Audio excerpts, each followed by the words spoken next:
Good morning. What's going on, huh? Well, we know what's going on. Trump captured Maduro, and now he's going to put him on trial. And I don't know how that's going to work out. Depends on whose lawyers he gets, you know. They'll probably supply him with lawyers that tell him to surrender and give up and all that, and they won't execute him. They'll just, you know. But the big story came out of this is that he says he's going to run the country.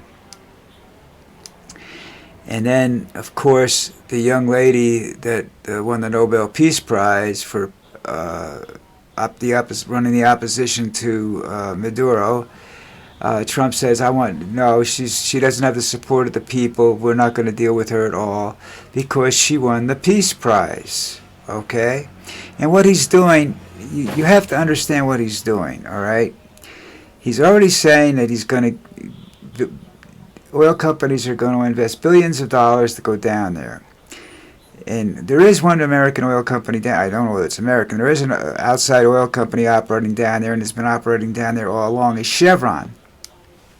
And when I read about this, I found out that Venezuelan oil is different than Saudi Arabian oil. Now, it takes a different refining process, more expensive. And nobody down there has that equipment or knows how to do it except for Chevron right now, because everything else is in ruins. All the other refineries are pretty much in ruins, in need of massive repair or rehabilitation, whatever you want to say.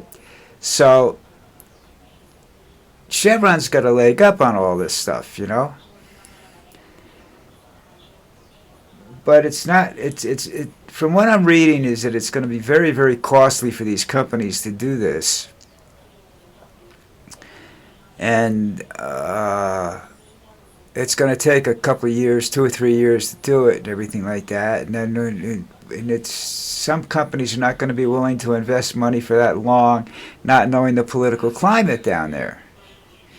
Okay, now he says he's going to run the country. I don't know how he's going to do that unless he plans on sending a whole lot of troops down there. And then he turns around and he threatens Colombia, which were probably the ones that were doing the drugs in the first place. He's not interested in that. So I don't think Colombia has a whole lot to worry about, okay? Unless he decides he wants all of South America. Now, Jon Stewart suggested that. You know Jon Stewart, right?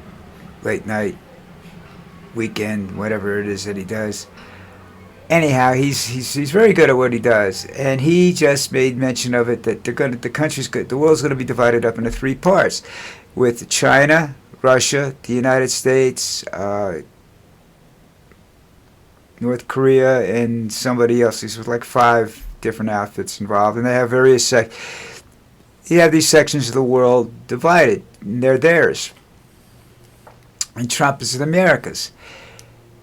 And first of all, let me say this, okay? He said this. This first appeared, and I have video proof that I said it a long time ago. In a picture, I first learned about something like this, or saw something in a science fiction movie called Rollerball. I think James Caan started it. So that shows you how long ago it was, because he was a young man in that. I'm not sure if that was that. I'd have to look it up to see exactly. I can tell you. Hold on 1 second. Now let me just go here.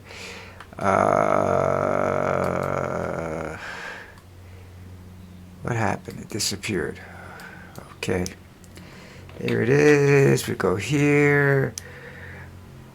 Rollerball. Rollerball. James Caan and John Houseman. I'm trying to figure out when it was. 1975 it was released. Maud Adams, John Beck, Moses Gunn, Pamela Hensley, Barbara Trentham, and Ralph Richardson started. It cost 5 or 6. Its budget was 5 or 6, 5.6 million, and ran for 2 hours and 5 minutes. United Artists movie. So that's what I'm talking about. Now you go watch that movie, and that's what they're talking about. The world divided up by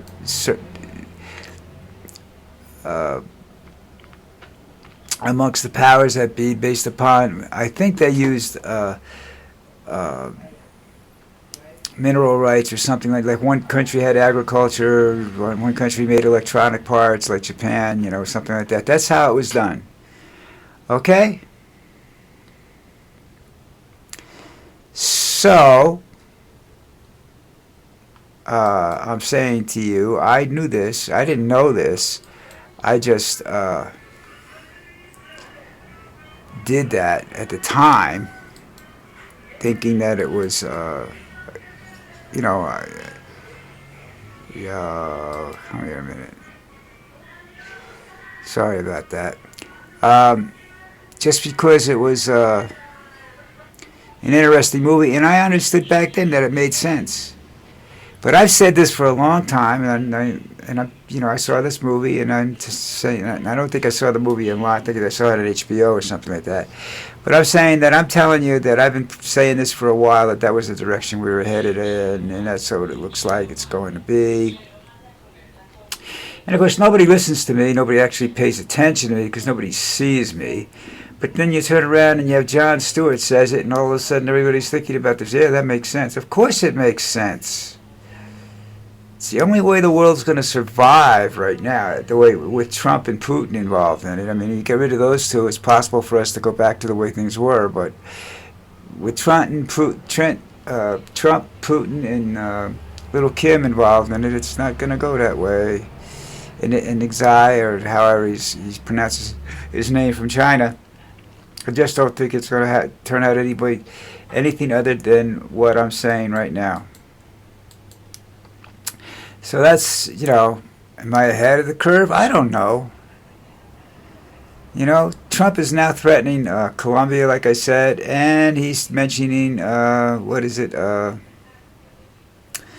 hold on, that Greenland, is that the country he wants? Is that what it is? I don't want to be wrong again. I was wrong the other day. I said Iceland, and I think it's Greenland. Okay? So check me out if I'm right or wrong. You know what I'm talking about. He wants to annex them, and I'm sure he'll move on to Canada again. He wants to rule a section. It's not him. It's this guy Stephen Miller and the other people that are involved in Project 2025, the fascist organization, They must have seen the same movie and said it's the only way for everybody to survive. No, it's the only way for rich people to survive.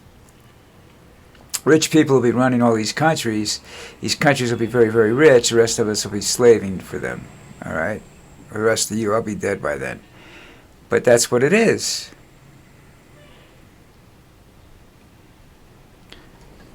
And this just makes absolutely no sense to me at all.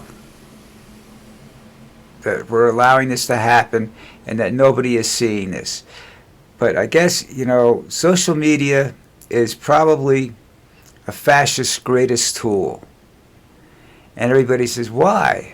That's impossible. We know more than we did before. No, we don't. You see more than you did before. But you're not paying attention to reality. See, you go back 20 years ago. Just 20 years ago. If you heard something and you wanted to know more about it, you had a couple of choices. All right? Let's go back a little bit. Let's go say 30 years ago. You either went down to the public library, even if you had a computer, it was still easier to go. Not many people had computers, and they were more people read. You had to go to the library and research the problem. And what that did is that gave you a broader spectrum of that particular problem and the solutions that were being offered. Now you don't get that. You see a problem. The problem is defined a specific way by social media. Whether that's the correct way to describe that problem or not doesn't make any difference. It gets out on social media. You see solutions. And everybody's in an instant gratification. These are instant solutions. Instant solutions that don't survive deep dives because they're not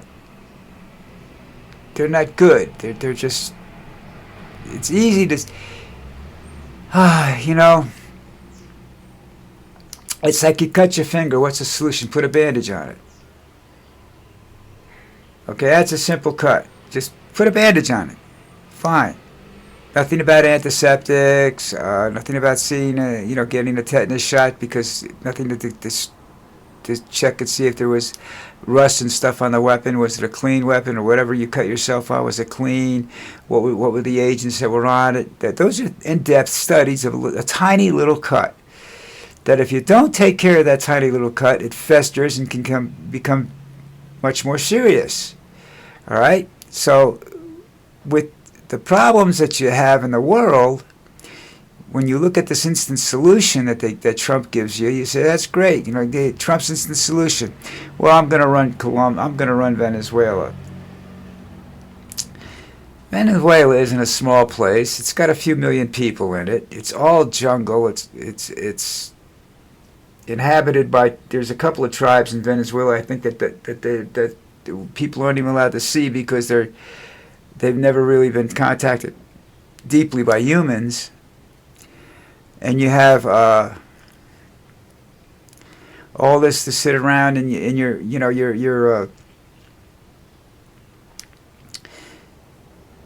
trying to figure out the consequences of your actions.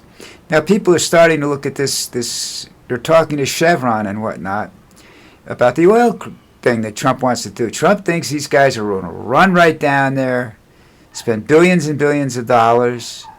They don't know exactly what has to be done. And like I said, this is it. I didn't know this, and I only found out yesterday or the day before that Venezuelan oil is a different oil.